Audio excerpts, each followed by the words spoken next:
Hello दोस्तों, स्वागत है आप सभी का हमारे यूट्यूब चैनल पर। दोस्तों, जैसे कि देवशयनी एकादशी बस अब आने ही वाली है। भगवान विष्णु देवशयनी एकादशी से 4 माह तक के लिए विश्राम करने चले जाते हैं पाताल लोक में। आषाढ़ माह के शुक्ल पक्ष में पड़ने वाली इस एकादशी तिथि को ही देवशयनी एकादशी, हरिशयनी एकादशी के नाम से भी जाना जाता है। धार्मिक मान्यताओं के अनुसार भगवान विष्णु 4 माह तक अब विश्राम करेंगे। इस समय को चतुर्मास भी कहा जाता है। इस दौरान किसी भी तरह के मांगलिक कार्य नहीं किए जाते। भगवान विष्णु के विश्राम करने से सृष्टि का संचालन भगवान शिव के हाथों में आ जाता है और शिव पार्वती कहते हैं कि चतुर्मास में पृथ्वी पर भ्रमण करते हैं। पंचांग के अनुसार भी 20 जुलाई मंगलवार को आषाढ़ मास की शुक्ल पक्ष की एकादशी तिथि से चतुर्मास शुरू हो जाएगा।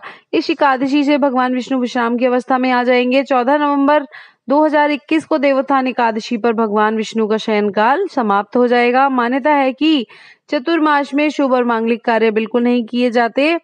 चलिए मैं आपको बता देती हूँ देवशयनी एकादशी का शुभ मुहूर्त क्या क्या है। एकादशी तिथि जो प्रारंभ हो रही है दोस्तों इस बार 19 जुलाई 2021 को 9:59 से शुरू हो जाएगी। 9:59 PM पर शुरू हो जाएगी और एकादशी तिथि जो समाप्त होगी वो जुलाई 20, 2021 को 7:17 पर समाप्त हो जाएगी। 7:17 पर। एकादशी व्रत पारण कब होगा? एकादशी व्रत का पारण आपको करना है 21 जुलाई को 5:36 सुबह और से लेकर चलेगा 8:21 तक आप पारण कर सकते हैं। दोस्तों, इस व्रत में आपको क्या क्या करना है? आपको सुबह जल्दी उठकर स्नान करना है, घर के मंदिर में दीप प्रज्वलित करें, भगवान विष्णु का गंगा जल से अभिषेक करें, भगवान विष्णु को पुष्प और तुलसी दल जरूर अर्पित करें और याद रखें कि तुलसी दल एकादशी के दिन कभी भी नहीं तोड़ा जाता। तो संभव हो तो पहले से तोड़ के रख लिया हो तो अच्छी बात है, नहीं तोड़ पाए हो तो नीचे अगर कोई तुलसी का दल आपके पेड़ में गिरा हुआ हो तो उसे उठा लें, पर एकादशी तिथि पर आप वो तुलसी दल नहीं तोड़ेंगे। उसे तोड़ना बहुत पाप माना जाता है, इसलिए आपको तुलसी दल नहीं तोड़ना। अगर संभव हो आप रख सकते हैं, इस दिन व्रत जरूर रखें, भगवान की आरती करें, उन्हें भोग लगाएं। इस बात का विशेष ध्यान रखें कि भगवान को सिर्फ सात्विक चीजों का ही भोग लगाएंगे। भगवान विष्णु के भोग में तुलसी को जरूर शामिल करें। ऐसा माना जाता है कि बिना तुलसी के भगवान विष्णु भोग को कभी भी ग्रहण नहीं करते।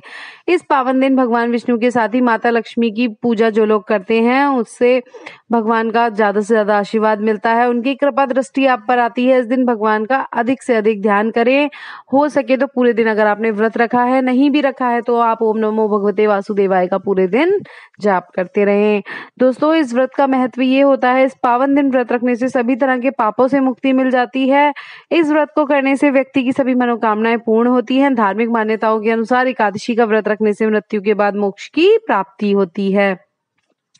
दोस्तों, देवशयनी एकादशी की जो कथा है उसके बारे में भी मैं आपको छोटे से रूप में बता देती हूँ।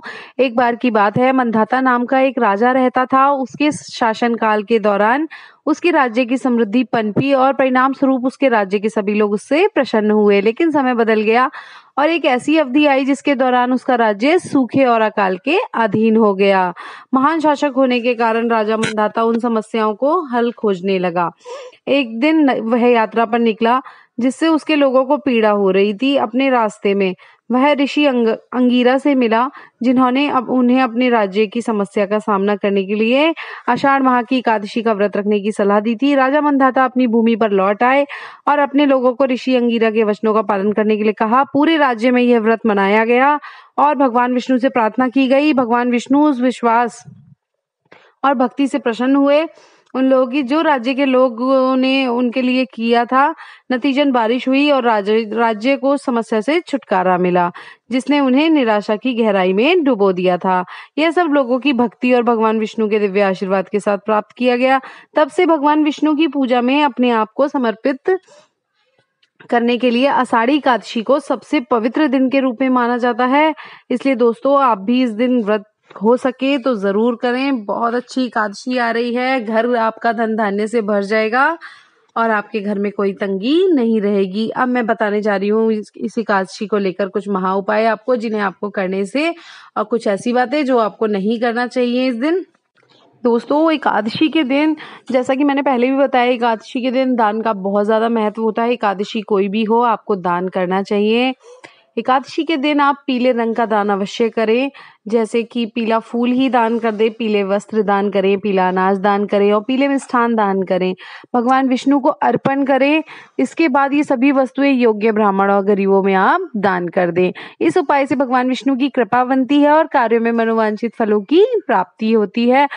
आज हम आपको देवशनी एकादशी के उपाय के बारे में बताने जा रहे हैं। दोस्तों, एकादशी का जो महा उपाय है वो ये है, एकादशी के दिन आप 7 कौड़ियां और 7 हल्दी की गांठें लें। याद रखें कि जो कौड़ियां होंगी वो पीले रंग की होनी चाहिए, सफेद रंग की नहीं होनी चाहिए। उसको हल्दी की गांठों को लें और साथ साथ लेनी है दोनों चीजें। पीले कपड़े में लपेटकर अपनी तिजोरी में उन्हें रख दें।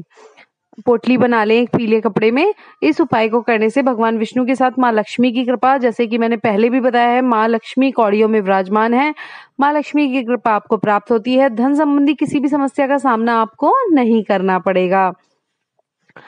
आप देवशनी एकादशी के दिन ही प्रातःकाल भगवान विष्णु की पूजा में 11 रुपए रखें और उस पूजा के बाद वह 11 रुपए अपने धन के स्थान में रखें और भगवान से दुआ मांगे, प्रार्थना करें कि हमने जो ये है धनराशि आपके कदमों में रखी है, इससे मेरे धन धान्य में बरकत हो, इससे आपकी घर में सुख समृद्धि में कभी कोई कमी नहीं आएगी। देवशनी एकादशी या कोई भी एकादशी के समय ध्यान रखें, तुलसी का पत्ता मैंने पहले भी बताया बिल्कुल नहीं तोड़ना है। एकादशी के दिन भगवान विष्णु की पूजा में केसर, पीली मिठाई, नारियल, गन्ना, आंवला, लौंग, इलायची और तुलसी अवश्य ही अर्पित करने चाहिए। इससे अच्छे फलों की प्राप्ति होती है। दोस्तों, एकादशी के दिन विष्णु मंदिर में या श्री कृष्ण के मंदिर में जाकर आप बांसुरी को अच्छे से सजाकर उसे भेंट करें। यह भी बहुत शुभ माना जाता है। इस दिन बांसुरी एक खरीद के लाएं, उसे अपने हाथों से सजा सकते हैं, अच्छी बात है। नहीं सजाते हैं तो बहुत सारी डेकोरेटेड सुंदर सुंदर बांसुरी आजकल मार्केट में अवेलेबल होती हैं। आप उन्हें ले जाएं और एकादशी के दिन उसे किसी भी मंदिर में, श्री कृष्ण के मंदिर में भेंट कर दें। देवशनी एकादशी के दिन श्री सूक्त का पाठ करने से माँ लक्ष्मी उन जातकों को कभी भी छोड़कर नहीं जाती हैं। श्री सूक्त का पाठ आप अपने घर में जरूर करें। अगर आप पूजा मंदिर में बैठकर कर सकते हैं बहुत अच्छी बात है, वरना खाली समय में आप किसी भी टाइम सुबह से लेकर शाम तक किसी भी समय में उसे सुन सकते हैं। फोन में चला लें, टीवी में चला लें, जहां पॉसिबल हो वहां चला के आप उसे सुने और अपने पूरे परिवार के साथ सुने। देवशनी एकादशी के दिन आपको विष्णु सहस्त्र नाम स्तोत्र का पाठ करना चाहिए। पाठ नहीं कर सकते, जैसा कि मैंने बताया, श्री सूक्त का पाठ आप जिस तरह सुनते हैं उसी तरह अपने पूरे परिवार को विष्णु सहस्त्र नाम पाठ को भी सुनने की सलाह दें। ये बहुत शुभ माना जाता है। दोस्तों, गुरुवार के दिन भी आप विष्णु सहस्त्र नाम का अगर पाठ सुनते हैं तो वो बहुत फलदायी माना जाता है।